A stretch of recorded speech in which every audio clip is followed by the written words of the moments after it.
Okay, welcome back to this hopefully very brief series of videos on installing R and managing R on your own computer.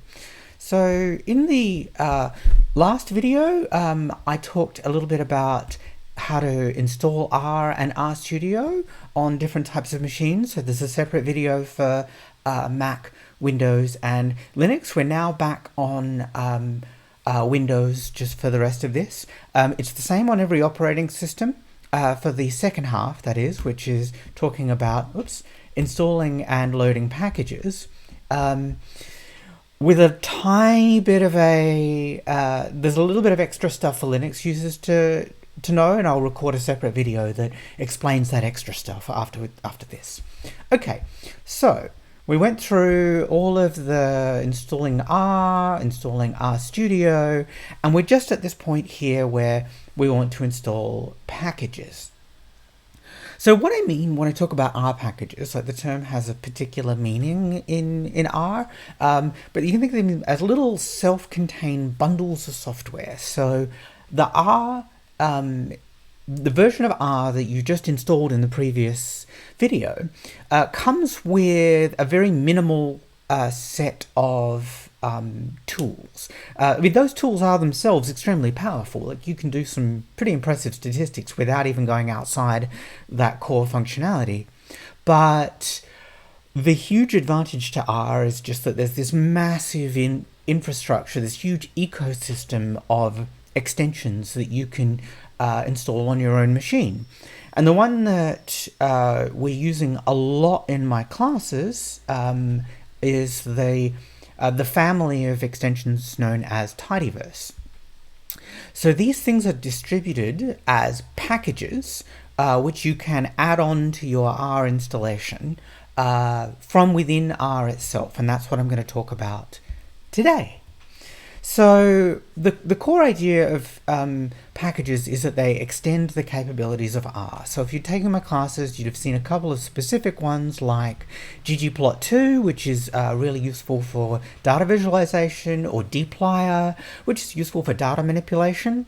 And you'd have come across Tidyverse, which is this whole family of packages that you can install. When we're going about this, it's really important to make a clear distinction between installing a package and loading a package. Installing a package refers to the process of going onto the internet and downloading the software, the package, onto your computer and having that there on your local machine in an appropriate place. Loading a package is a different process, and what that means is if you've got a package that is already downloaded onto your machine, loading is the process of telling R, yes, please use this package in my current R session. The distinction is really important because a thing that I kind of see novices forget from time to time is you only need to install packages once. Once it's on your machine, you don't have to install it again. But every time you want to use a package, you need to load it every single time. So it needs to be loaded once per R session. And so I'll talk about that process, like that distinction, more as we go on. And you'll sort of see the reason why this distinction exists very shortly. Okay, so the commands that we use to do this are, if we want to install a package, we use a function called install.packages. If we want to load, we load using the library function, and I will demo both of those now. Okay, so we're going to pop over here to my lovely Windows virtual machine, which has our brand new installation of R, which I'm very excited about. We got that done in the last video. So I'm just gonna, I kind of hate that screen at the top, so I'm just gonna hit Control L, which just clears the text on the console screen, which I find, kind of handy. Okay, so let's start with something, comparatively simple, and I'm gonna go install.packages. and then I'm going to go tell it to install a package called ggplot2. And here's what happens. It takes a moment. It's going to look up on the internet. Warning, RTools is required to build our packages but is not currently installed. You're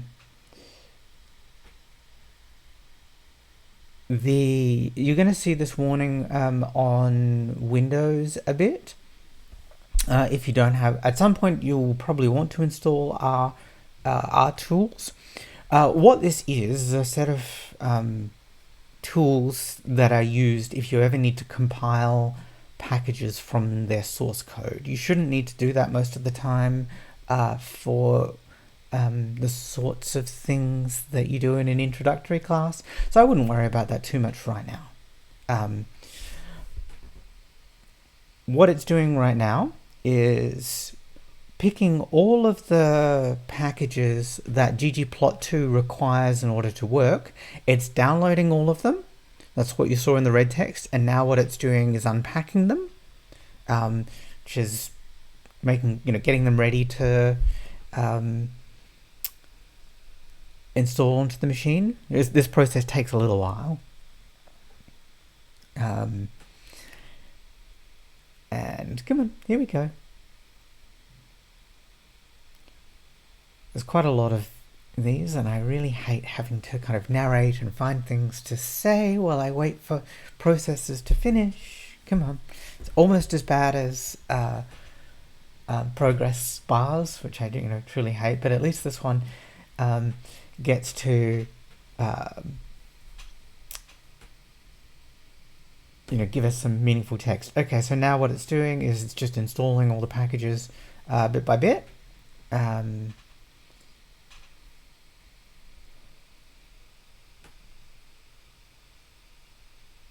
come on.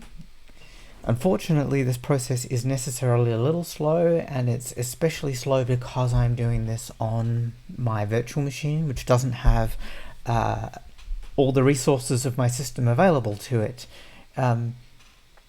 Largely because I also have, a whole lot of system resources allocated to things like making this recording. But here we go. We're doing stuff. I hope at this point it is clear why you don't want to install packages every single time you need to use them, because the process is slow. Often packages will depend on other packages, and so the whole process of getting things set up for the first time takes a while. And you only want to have to go through that pain once. So once it's on your machine, you don't have to go through this installation process again.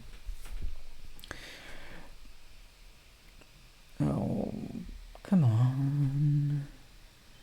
All of the effort required just to get one little data visualization package up and running is a little bit frustrating, but come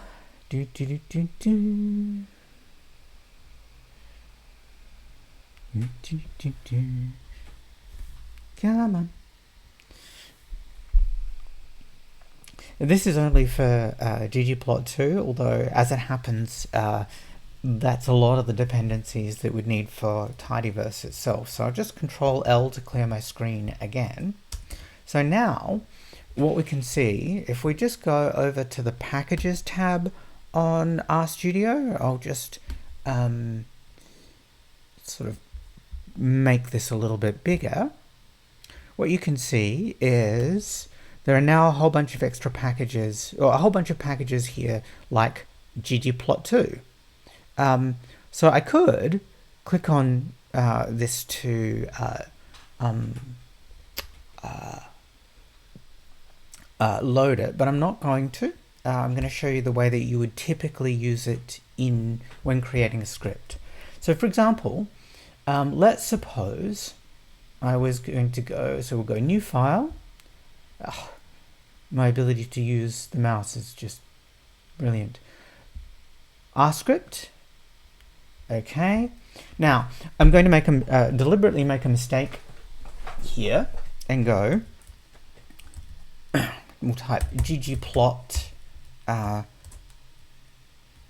mp, so data equals mpg, and mapping equals, I can't even remember what the variables are in MPEG data again, but I think, so we'll have, I think x equals, what am I doing? X equals displacement, engine displacement, y equals highway mileage. And then we'll go, hold on, I'm just going to make my code a little tidier. I prefer it like this, just so that it fits more nicely on my screen, plus geom point. This is the kind of code that you would typically see in my ggplot courses. And if I just go here and try to run this, so if I just go Control Enter, that just runs the section of code, it says could not find function ggplot. The reason it can't do this is because although the ggplot2 package is on my machine, I have not yet loaded it. It's not available to R. So if we add this extra line that says library, and then we go ggplot2, now if I go Control Enter, and it takes a moment to load, and it gives us our nice pretty plot. So that's how you would incorporate it into a script. Typically when you write your script, you have something up the top that loads relevant packages. I cannot spell today. Oh my god. I'm just going to leave it there. Do stuff. As a general rule, you don't want your script to be installing anything. So if you find yourself putting an install.packages command into a script, then, don't. What you typically want to do is just install packages from the console so that you've done it once and it's on your machine, and include the relevant library command inside your script, so that way anyone else who's using your script will know which packages their machine needs. So that's the main thing I wanted you to get from this. And in a moment, in a separate video, I'm going to talk about some slightly fancier ways to do installing packages, but I'm just going to stop here for now, because frankly, this has already gone for 13 minutes, and that's quite enough. Okay, so we are done.